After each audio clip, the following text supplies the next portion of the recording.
de el sexto sello. Hermanos, el tema del juicio final es un tema que, independientemente, hermanos, del trasfondo religioso que tengan las personas, este tema, hermano, ha cruzado en más de una ocasión la mente de todos los hombres. Y esto se hace evidente, hermano, no solamente en la cantidad de películas que se han hecho acerca del juicio final, del día final o del fin del mundo. Hay muchas películas, hermanos, que se han hecho con este tema apocalíptico del final de los tiempos, pero también se hace evidente, hermano, en la cantidad de libros que se han producido para hablar acerca de este tema. Hermanos amados, la razón por la cual todos pensamos de una manera u otra, todos piensan en este día, es porque independientemente, hermanos, de nuestras convicciones teológicas, todos los hombres en lo más profundo de nuestro corazón tenemos esa noción de que un día, hermano, tendremos que dar cuenta a Dios por nuestras vidas, independientemente de que seamos cristianos o que no lo seamos. Todos en nuestras almas, y creo que es parte de esa revelación general que Dios ha hecho en nuestros corazones, todos tenemos esa noción, número uno, de que la vida no termina con la muerte y que todos los hombres tendremos que dar cuenta a Dios por nuestras vidas. Algunos se acercan a este tema con una curiosidad amarillista, ya que el día del juicio está estrechamente relacionado, hermano, precisamente con el fin del mundo.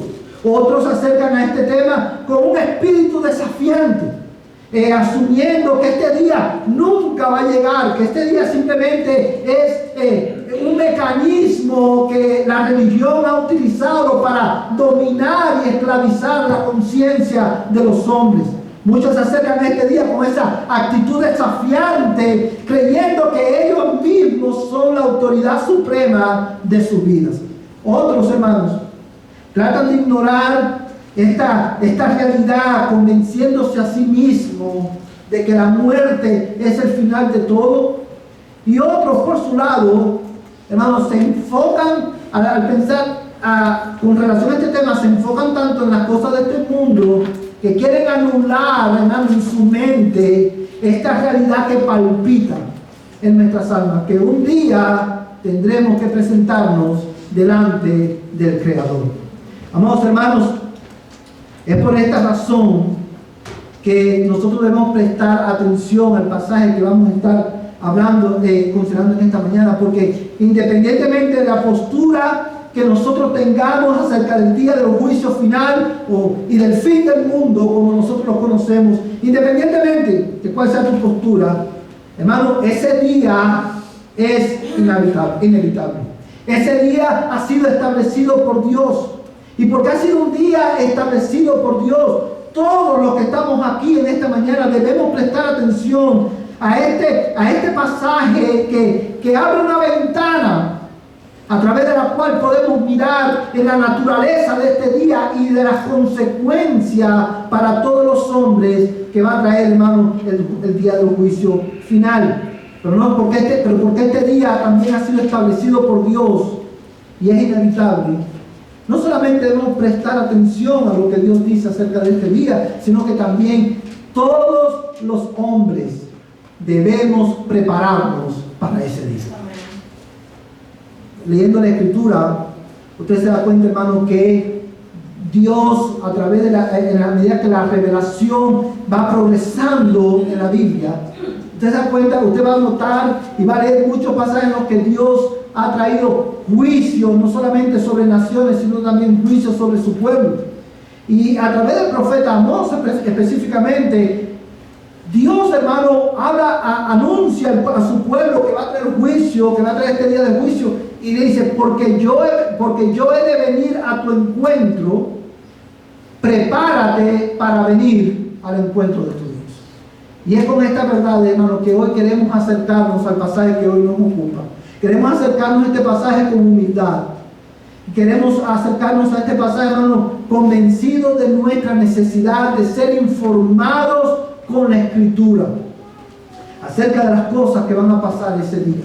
Amados hermanos, es mi oración que Dios use este mensaje para ajustar no solamente la manera en que percibimos ese día, sino también ajustar nuestras vidas a las verdades que hoy consideraremos. El propósito de este mensaje no es simplemente aportar más información a tu mente. El propósito de este mensaje es que consideres con humildad y reverencia las verdades que Dios ha revelado en su palabra y que en consecuencia ajustemos nuestras vidas a ellas. Porque hoy lo que hoy veremos tiene consecuencias, tiene implicaciones para esta vida y para la vida venidera. Hoy, hermanos, a la luz de este pasaje, quiero predicarles un mensaje titulado El sexto sello. ¿Quién podrá mantenerse? El sexto sello. ¿Quién podrá mantenerse? Y quiero que leas conmigo, hermano, el versículo 12 nuevamente hasta el versículo 14. Dice la palabra de Dios: vi cuando el Cordero abrió el sexto sello y hubo un gran terremoto y el sol se puso negro como silicio hecho de cerda y toda la luna se volvió como sangre y las estrellas del cielo cayeron a la tierra como la higuera deja caer sus higos verdes al ser sacudida por un fuerte viento, y el cielo desapareció como un pergamino que se enrolla, y todo monte e isla fueron removidas de su lugar. Lo primero que quiero considerar con ustedes en esta mañana, amados hermanos, es la razón y la necesidad del juicio final. La razón y la necesidad del juicio final. Los versículos que acabamos de leer describen, hermano, eventos catastróficos que tendrían lugar a un nivel global y que ocurrirían como resultado directo de la apertura del sexto sello. Quiero, para los que no han seguido esta serie de Apocalipsis, hermano, quiero recordarles, hermano, que este concepto de sellos son, hermano, hace referencia al cumplimiento, hermano, del plan redentor de Dios en el mundo.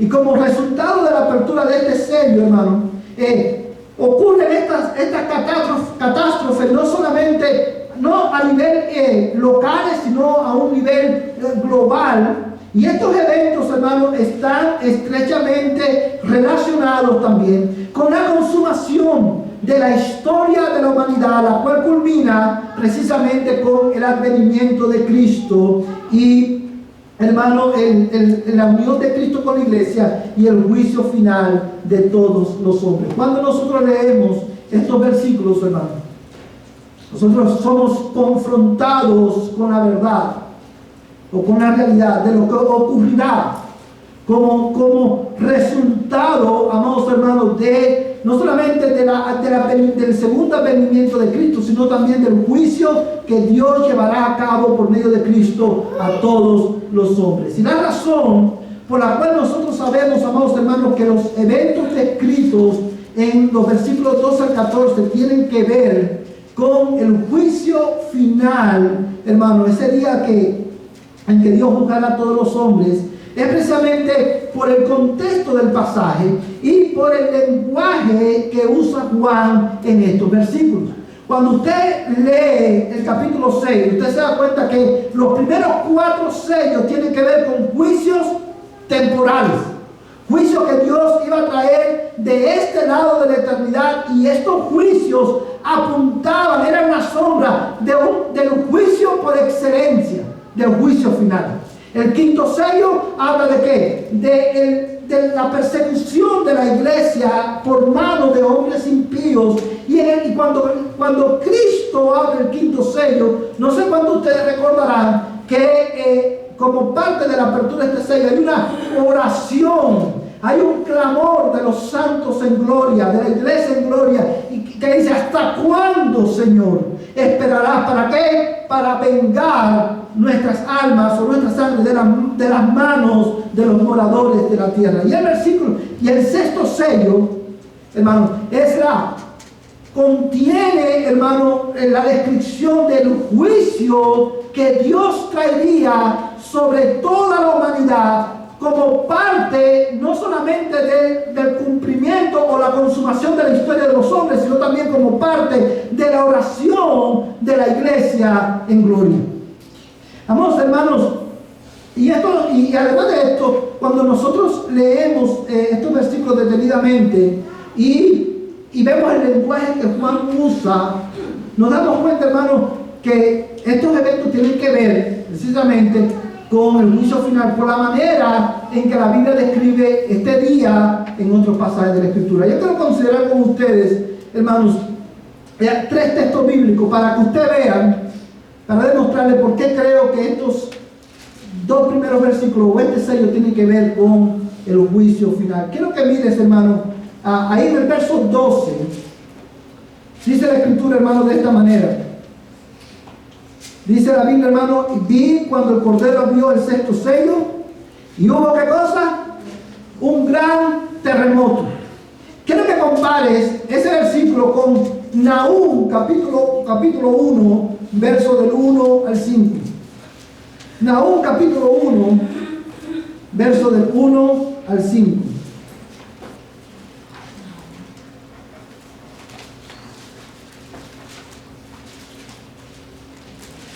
Nahum capítulo 1 está, hermanos, en el Antiguo Testamento, es parte de los profetas menores, está específicamente después del libro de Miqueas y, hermano, está antes del libro de Habacuc.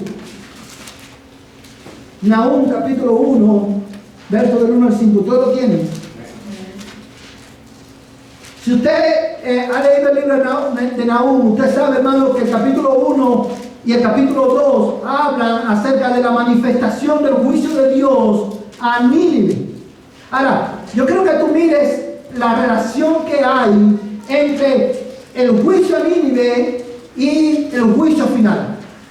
El juicio a Nínive era un juicio de nivel local, que apuntaba a este juicio que iba a tomar lugar al fin de los tiempos a una escala global, que es el juicio de todos los hombres. Fíjate, hermano, cómo dice el versículo 1 hasta el versículo 5.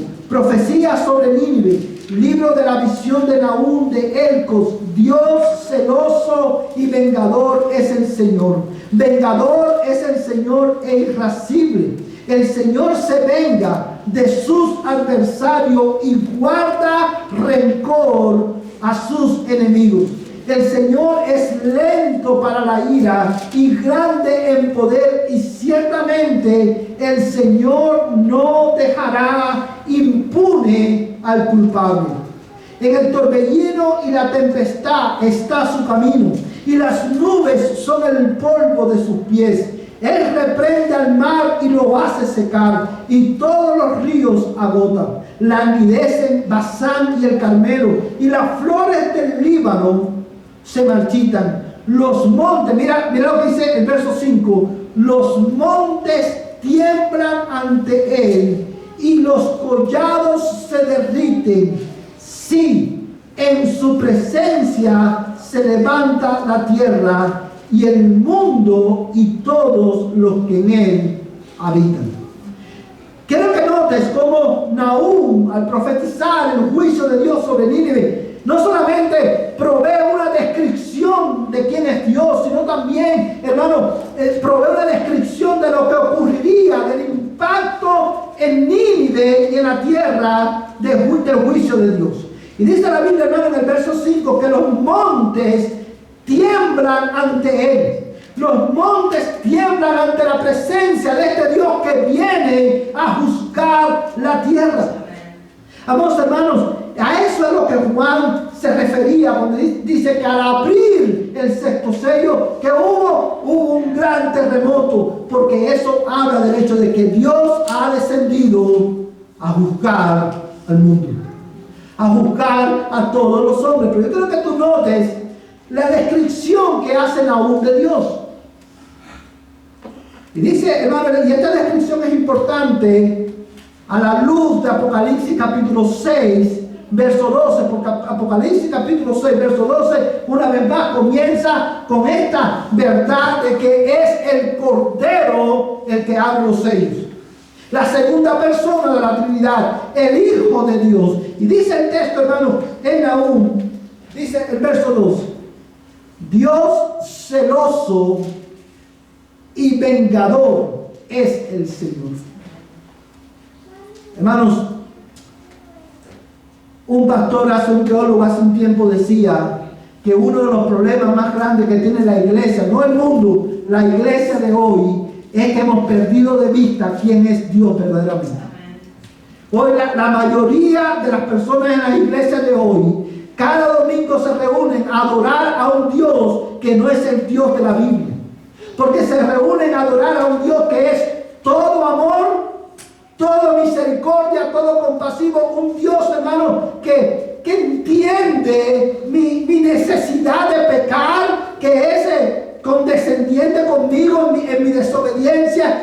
Pero dice la Biblia, hermano, que aunque Dios es amor, sí, Dios es amor. Dios es compasivo, Dios es misericordioso, como lo dice, hermano, el verso 3 dice, hermano, el Señor es lento para la ira y grande en poder. Ciertamente, dice, el Señor no dejará imponer culpable. Este Dios que se ha revelado en la Escritura, el Dios trino, es amor, misericordioso, como usted ha oído muchas veces, pero es un Dios que es celoso. Es un Dios que es vengador. Es un Dios que es justo. Y porque es justo, Él no dará por inocente al culpable. Y mira, hay una expresión, hermano, en el verso 2, al final, dice, miren cómo dice el verso 2 al final, el Señor se venga de sus adversarios. Y mira este texto, hermano, y guarda rencor. ¿Contra quién? Contra sus enemigos. Guarda rencor a sus enemigos. Hermano, qué visión, qué descripción de Dios tan ajena al concepto de Dios que mucha gente tiene. Dios trajo su juicio sobre Nínive. Que by the way, como dicen los americanos, ¿sabes por qué Dios juzgó a Nínive? Cuando tú piensas en Nínive, lo primero que viene a nuestra mente es que a lo mejor usted no recuerda qué pasó en Nínive, pero sí recuerda, hermano, un personaje bíblico relacionado con Nínive. ¿Quién es ese personaje bíblico? Jonás. Jonás fue comisionado por Dios a anunciarle a Nínive que Dios lo iba a destruir por su pecado. Y dice la Biblia, hermano, que Jonás no quería ir porque Nínive era enemiga, era una nación enemiga de Israel y le había hecho mucho daño a Israel. Y lo que Jonás quería es que la ira de Dios se derramara sobre Nínive y que pereciera. La razón por la cual Jonás no quería ir y Dios lo tuvo que llevar en una ballena es porque Jonás decía, si voy y las predico, ¿qué va a pasar? Se van a arrepentir y Dios lo va a perdonar. Y eso no es lo que Jonás quería. Ellos van, Jonás va y le predica. Cuando Jonás le predica, dice que esa generación escuchó el mensaje. ¿Qué pasó? Hicieron ayuno y se arrepintieron y Dios los perdonó.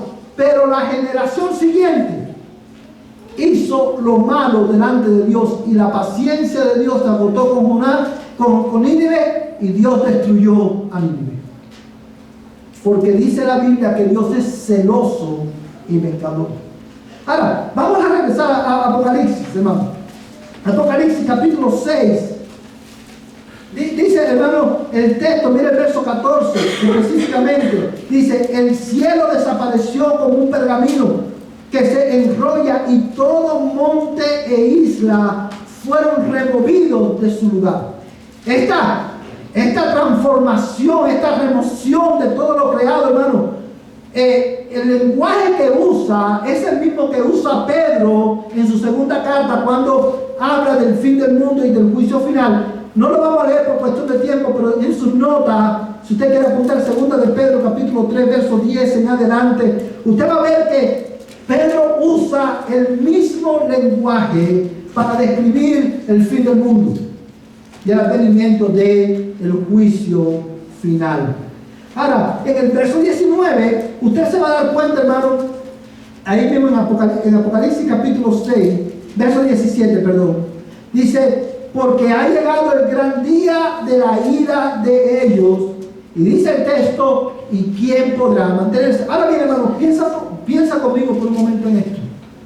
Dice que ha llegado estos eventos que están descritos en el capítulo, del verso 2 al 14, describen el advenimiento del gran día de ellos, el día de Dios, que es el día de su ira. Cuando nosotros leemos la Escritura, nosotros nos damos cuenta que la Biblia habla, hermano, acerca de el día de la ira de Dios, como el día de la cena de Dios, el día en que Dios, hermano, tomará venganza de sus enemigos. O cuando nosotros vemos la similitud en el lenguaje que la Biblia usa para hablar de la manifestación del juicio de Dios, nosotros llegamos a la conclusión que estos eventos, una vez más, no tienen que ver, no están hablando de eventos locales, sino que está hablando del gran día del juicio final.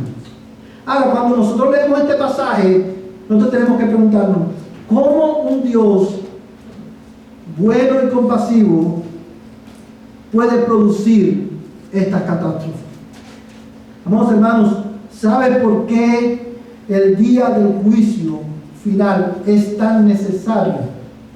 ¿Sabe cuál es la razón por la cual es necesario que este día ocurra y que este juicio se lleve a cabo? Bueno, amados hermanos, este día es necesario porque es necesario que la justicia de Dios sea vindicada.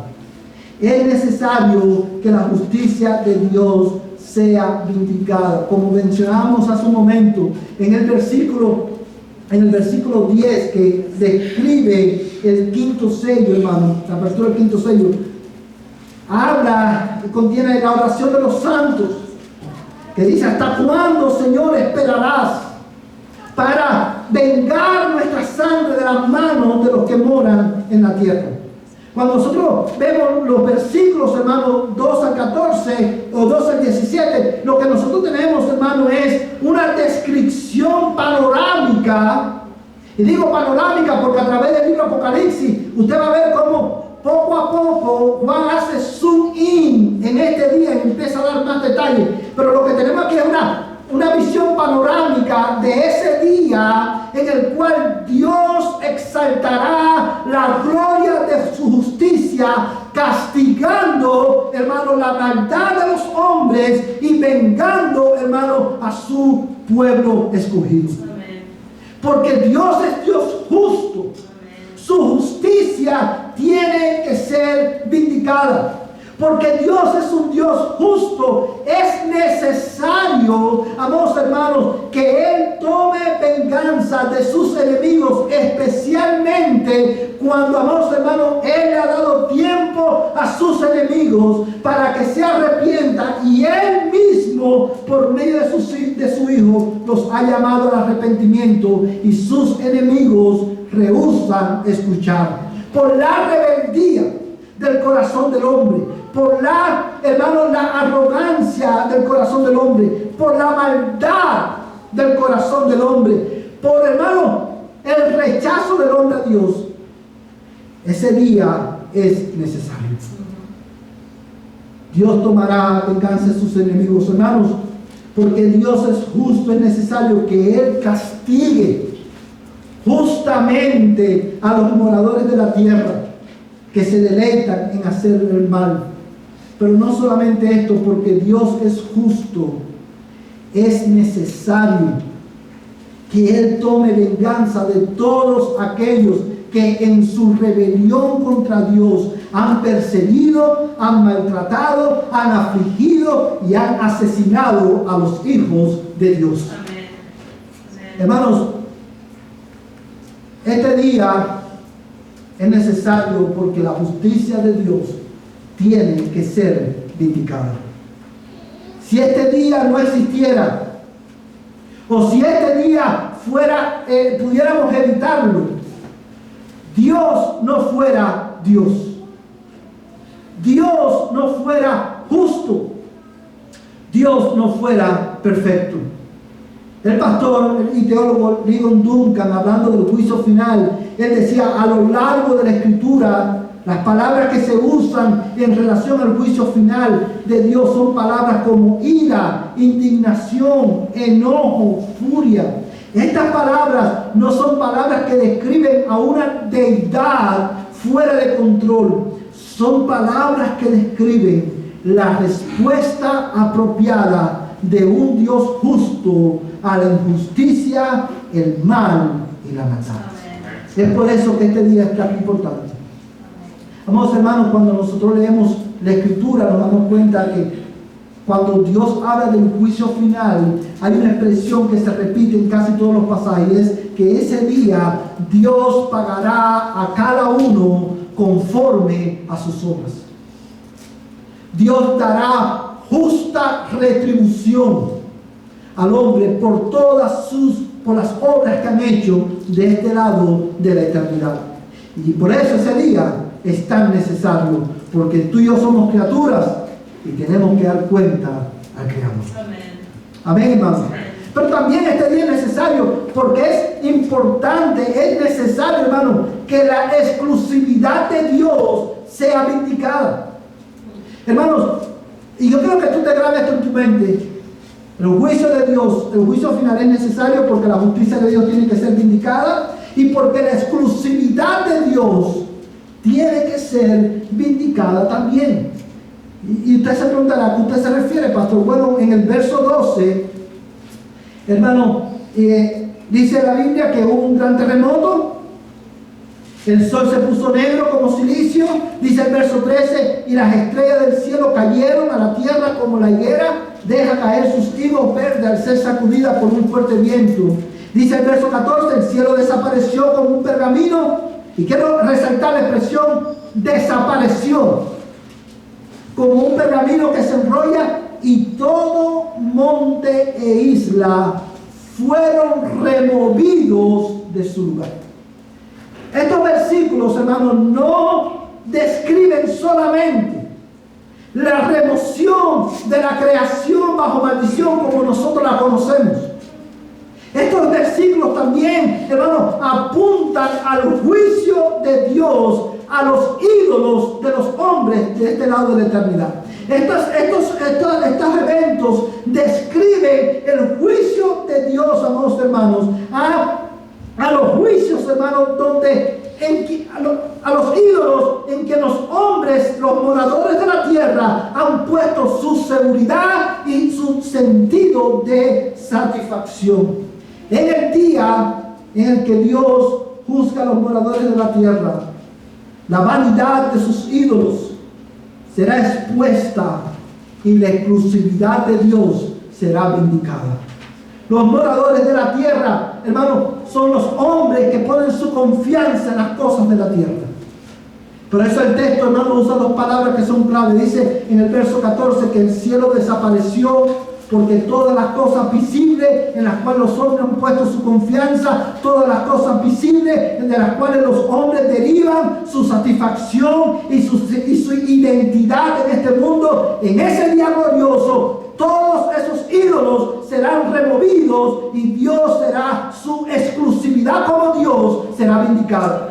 Su exclusividad como el único y verdadero Dios y su exclusividad como, hermano, la única fuente de plena satisfacción para el corazón del hombre. Amados hermanos, ese día Dios, hermano, juzgará a los hombres por la idolatría de su corazón. Hermanos, una y otra vez a través de toda la Biblia Dios ha revelado como el único y verdadero Dios. No hay otro como Él. No importa qué concepto nosotros tengamos de Dios, independientemente de tu percepción de Dios, la realidad permanece de que hay un solo Dios verdadero y ese Dios está sentado en el trono y Él va a juzgar en ese día final a todos los idólatras porque su exclusividad como Dios va a ser vindicada. Ese día toda la creación dará testimonio de que verdaderamente Él es el único y perdurable Dios. Por eso la Biblia dice en Filipenses capítulo 2 que al Hijo, hermano, dice que Dios lo exaltó hasta lo sumo y le dio un nombre que es sobre todo nombre, para que en el nombre de Jesús se doble toda rodilla y toda lengua confiese que Jesucristo es el Señor, para gloria de Dios Padre. Algunos, por la gracia de Dios, lo hacemos ahora. Otros no tendrán más remedio que hacerlo en el día final, porque su exclusividad como Dios va a ser vindicada. Hermanos, nosotros somos adoradores. Nosotros somos a lo más, la esencia de nuestras almas, la esencia del ser humano es adoración. Nosotros somos adoradores. Y porque somos adoradores, hermanos, la rebelión del hombre contra Dios es el resultado, hermanos, de la renuencia del hombre a adorar a este único y verdadero Dios, lo cual el hombre, hermano, lo cual hace que el hombre intercambie, como dice la carta a los romanos, la gloria de la verdad de Dios por la mentira. Y dice Romanos, y adoraron y sirvieron a la criatura en lugar que al Creador. Hermanos, la causa fundamental de la rebelión del hombre natural responde a esta pregunta: ¿quién es digno de adoración? ¿Quién es digno de adoración? Y porque nosotros somos adoradores, hermanos, la adoración es el motor impulsor de todas nuestras acciones y es la raíz de todas nuestras motivaciones. Y por eso ese día es necesario, porque ese día será vindicada la realidad de que Él es el único y verdadero Dios. En segundo lugar, hermanos, acerca del juicio de Dios, hermanos, quiero considerar con ustedes la naturaleza de este juicio. Ya vimos, hermanos, por qué es necesario que ocurra. Ahora vamos a ver la naturaleza de este juicio. Yo quiero que tú consideres, hermano, en Apocalipsis capítulo 6, mira, hermano, el versículo 15 y el versículo 15 al 16 dice: y los reyes de la tierra, y los grandes, los comandantes, los ricos, los poderosos, y todo siervo y todo libre, se escondieron en las cuevas y entre las peñas de los montes, y decían a los montes y a las peñas: caed sobre nosotros y escondernos de la presencia del que está sentado en el trono y de la ira del Cordero, porque ha llegado el gran día de la ira de ellos, y ¿quién podrá sostenerse? Hermanos, cuando hablamos de la naturaleza del juicio de Dios, del juicio final, este texto nos enseña que ese evento es, hermano, el juicio final es por naturaleza inclusivo. Y usted se preguntará: pastor, ¿qué usted quiere decir? Bueno, hermano, decimos que el juicio de Dios por naturaleza es inclusivo por lo que dice el verso 15. Dice el verso 15, hermano: y los reyes de la tierra, y los grandes, los comandantes, los ricos, los poderosos, y todo siervo y todo libre se escondieron en las cuevas y entre las peñas de los montes. Este texto describe, hermano, personas de diferentes estatus social y de diferente, hermano, posición económica. Describe a gobernantes, describe a hombres libres y describe también a hombres esclavos. Lo cual indica, hermano, que ese día, independientemente del estatus económico, social, hermano, o político que las personas posean, ese día todos los hombres tendrán que presentarse delante de Dios y dar cuenta por sus vidas. Ese día, amados hermanos, es inevitable. No hay poder político que te libre de ese momento. No hay poder económico que te libre de enfrentar, de ese día que tengas que enfrentar a tomará venganza de sus enemigos. No hay poder económico, no hay poder político. Todos los reinos de este mundo serán seducidos ese día. Todos los hombres tendrán que dar cuenta al Creador. Por eso, hermano, el día del juicio es inclusivo, porque están incluidos gentes de toda tribu, lengua y nación. En ese día estás incluido todos los hombres que han vivido en todos los tiempos y en todas las épocas.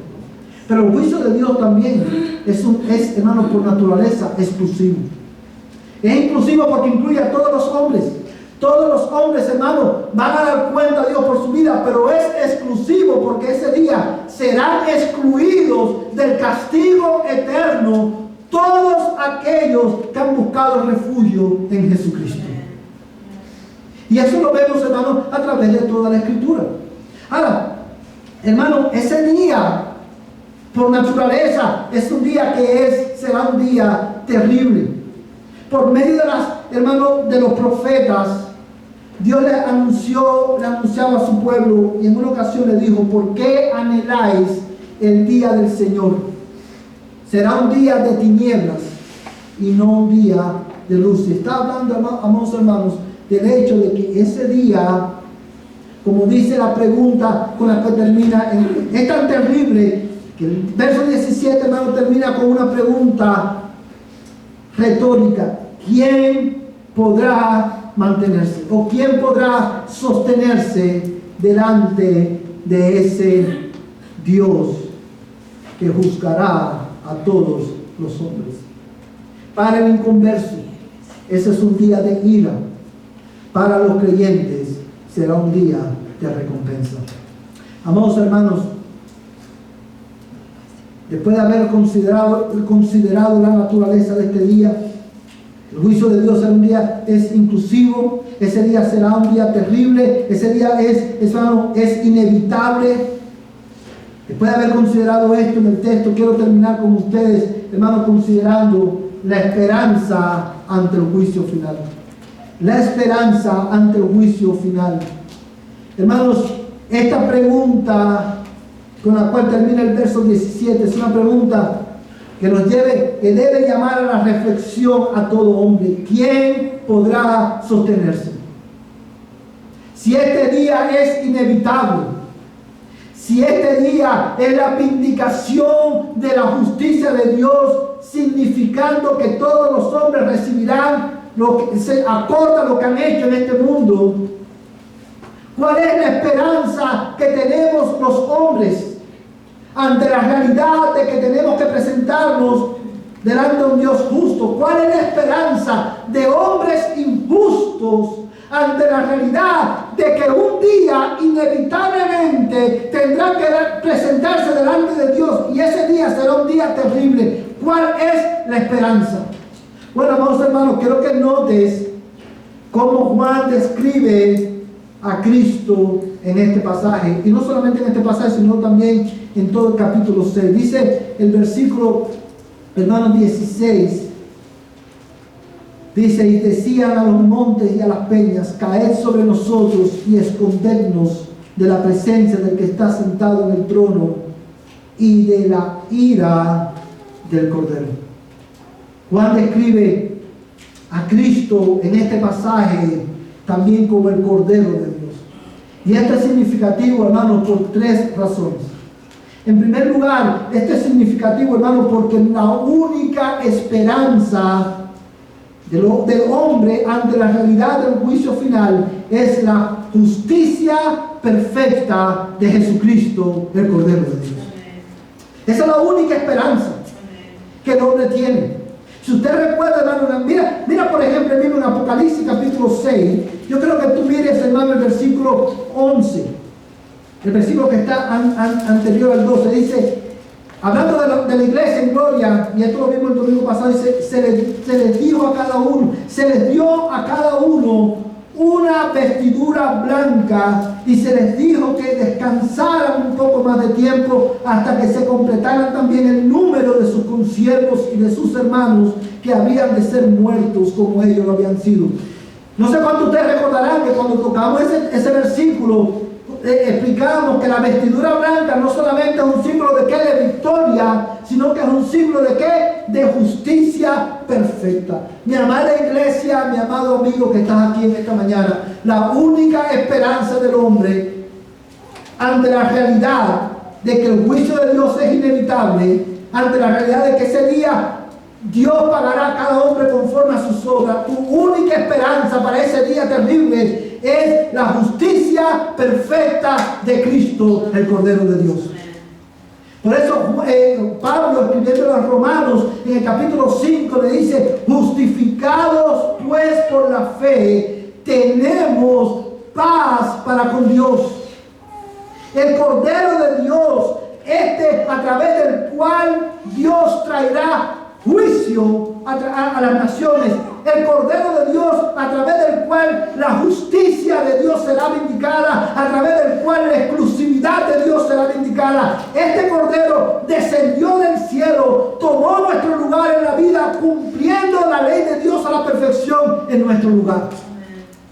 Siempre que hablo de la justicia de Cristo, hermano, de su justicia perfecta, viene a mi mente las palabras de Cristo cuando le dijo a sus discípulos: el Padre conmigo está, no me ha dejado solo, porque yo hago siempre lo que a Él le agrada.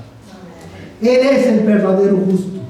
Él es el único que puede presentarse delante de Dios sin temor. Y cuando tú unes tu vida a Él por la fe, tu ropa sucia, tu pecado es quitado y eres vestido de la justicia perfecta de Jesucristo. Amén. Y es en su justicia que podemos presentarnos sin temor en ese día final. Amén.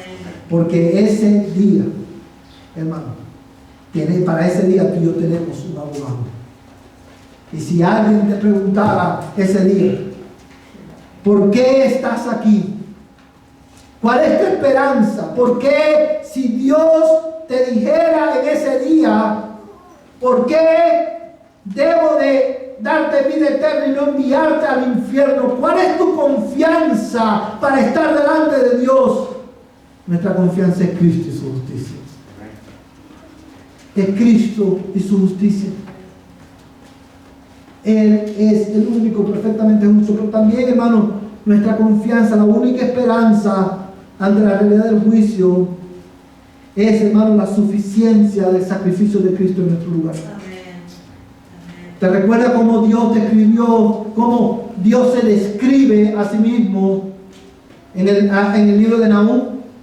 Como un Dios celoso, un Dios vengativo, un Dios que guarda rencor a sus enemigos. ¿Te recuerdas ese pasaje? Dice la Escritura, hermano, que cuando Cristo descendió a la tierra y Él tomó nuestro lugar en la cruz del Calvario, los que han leído el Evangelio, dice la Biblia, hermano, que ese día tinieblas, alrededor de las 3 de la tarde, las tinieblas cubrieron ¿qué cosa? La tierra, como una evidencia de que en ese momento, cuando Cristo estaba en la cruz, muriendo por tus pecados y por mis pecados, Dios estaba descargando sobre Él toda su ira, la ira que tu pecado produjo y provocó en Dios. Dios el Padre estaba consumiendo a su Hijo, estaba castigando a su Hijo, derramando su ira, su furor, todo el rencor de sus adversarios. Dios lo estaba descargando sobre su Hijo para que a través de su Hijo tú pudieras ser aceptado.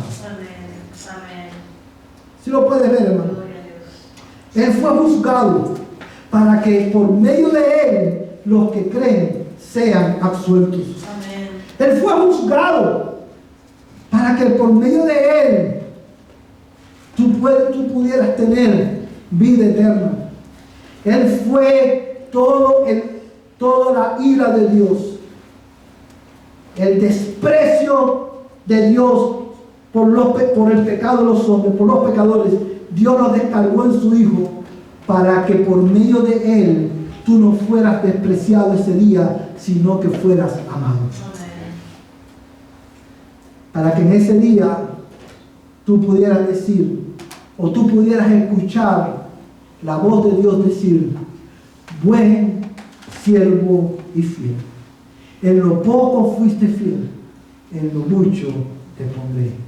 Entra en el gozo de tu Señor. Nuestra única esperanza para ese día es, hermano, la justicia perfecta de Jesucristo y la suficiencia de su sacrificio en nuestro lugar. Y este Cordero hoy te ofrece condiciones de paz. A ti que estás aquí en esta mañana, que no eres creyente, no importa, una vez más, no importa si tú crees en Dios o no. No importa, yo quiero enfatizar esto, no independientemente de tu concepción de Dios, independientemente de tu concepción del Evangelio, independientemente de tu concepción de la Escritura. Este día es inevitable y tú tienes que prepararte. Y la manera de prepararte es creyendo en Jesucristo y arrepintiéndote de todos tus pecados. Dice la Biblia que cuando el Cordero abrió el sexto sello, ¿cuál fue la reacción de los hombres? Dice que corrían, buscaban, trataban de esconderse en las rocas, en las cuevas, y decían: escóndennos de la presencia del que está sentado en el trono y del Cordero, porque el gran día de su ira ha llegado. Hermanos y amigos que están aquí en esta mañana, no hay cueva, no hay lugar donde tú te metas que pueda ser suficiente para esconderte de ese día. No hay lugar bajo el cielo, ni en el cielo, en el cual tú puedas esconderte y evitar la ira de Dios en ese día. La buena noticia para ti es que no hay lugar que tú puedas buscar, pero hay un lugar que Dios ha ofrecido. Amén. Y ese lugar y esa persona es Jesucristo. Amén. Él es el refugio suficiente contra la ira de Dios. Amén. Ven a Él en esta mañana. Amén. Ven a Él en esta mañana. Arrepiéntete y cree, y tus pecados serán perdonados, y Dios te dará vida eterna. Pero quiero hablarle a la iglesia que está aquí en esta mañana. Cuando nosotros leemos estas verdades, la reacción natural de todo creyente, ¿cuál es? Yo no tengo problema porque Cristo ya pagó por mí. Y ciertamente tú y yo no podemos enfrentar este día sin temor, porque ya Cristo fue juzgado por mí y por ti. Pero yo creo que tú consideres la gravedad del pecado en esta mañana. Cuán terrible es el pecado que hace que un Dios que es amoroso, compasivo y misericordioso se aire de tal manera que trae juicio, un juicio severo sobre todos aquellos que son sus enemigos. Cuán terrible es el pecado que provoca la ira de un Dios bueno, santo y amoroso. Mi amada iglesia, no juegues con el pecado. Que no te pase a ti como le pasó a Nínive. Escucha la palabra, ama la palabra, ama a Dios, pon en práctica su palabra, rechaza el pecado, renuncia a tu rebelión contra Dios, creyente. Considera la gravedad del pecado. Considera en esta mañana, mi amada iglesia y mi amigo también que está aquí, la vanidad de poner tu confianza en tus actos o en tu religión. Quizá la confianza de muchos está en que cada domingo vienen a la iglesia, que cada semana vienen a la iglesia. La confianza de muchos quizás en esta mañana está en las obras que hacen o en los ritos religiosos que hacen. ¿Quién podrá sostenerse en ese día? ¿Quién podrá mantenerse? No es religión que puede esconderte de ese día. No es religión que te libre de ese día. Considera la vanidad de la religión y ven a Cristo en esta mañana. aun cuando, y estoy hablando a aquellos que son parte de la iglesia, pero que quizás no son creyentes.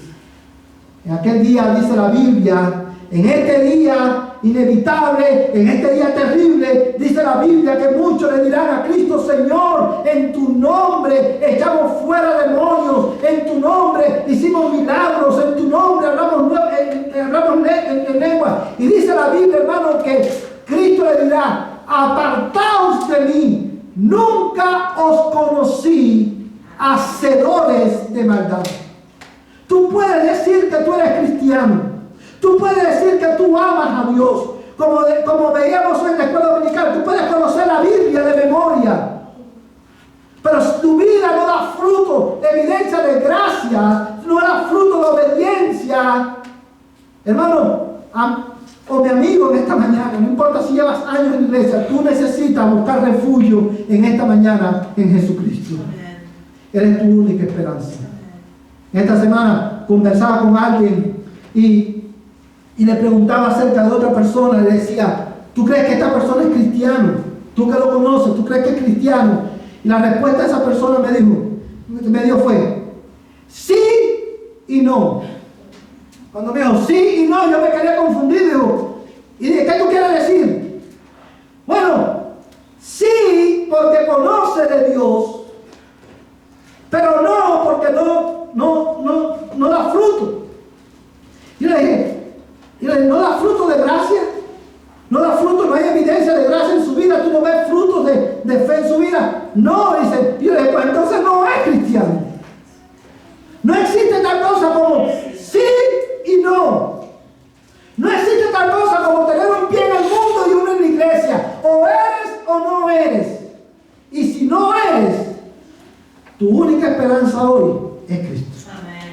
Si no eres, la decisión más urgente, amigo que está aquí, religioso que está aquí, sea niño, adolescente o adulto, la decisión más importante a la luz de esta verdad es buscar refugio en Cristo. Amén. No sé cuándo ustedes, hermanos, termino con esto,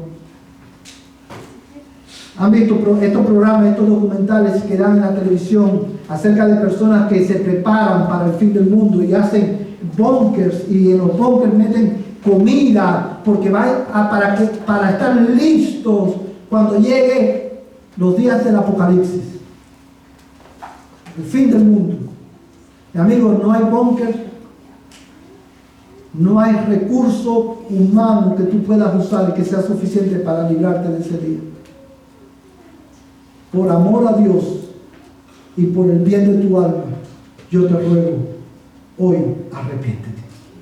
Cree en Jesucristo, busca refugio en Él. Iglesia, a la luz de esta verdad, considera la gravedad del pecado y que esta verdad te mueva a la santidad. Amén. Iglesia, a la luz de esta verdad, porque ese día serán juzgados y serán expuestas la vanidad de los ídolos. Iglesia, yo te pregunto, ¿cuáles son los ídolos que motivan tus decisiones? ¿A quién estás adorando tú? ¿Al único Dios verdadero o a los ídolos de esta cultura? Iglesia, a la luz de esta verdad, proclamemos en esta semana en el mundo que hay salvación y esperanza en Jesucristo. Amén. Ven a Cristo en esta mañana. Ahora, ¿cómo nosotros respondemos a esta verdad? Bueno, amados hermanos, quiero invitarte a que tú te pongas en pie. Y vamos a responder a esta verdad, hermano, cantando al Señor: estoy bien con Dios. Y la única manera de estar bien con Dios, hermano, es creyendo en Él y arrepintiéndote de tus pecados. Porque un día su justicia será vindicada y su exclusividad como Dios será vindicada también. Une tu vida a Cristo para que tú también puedas decir: estoy bien con mi Dios.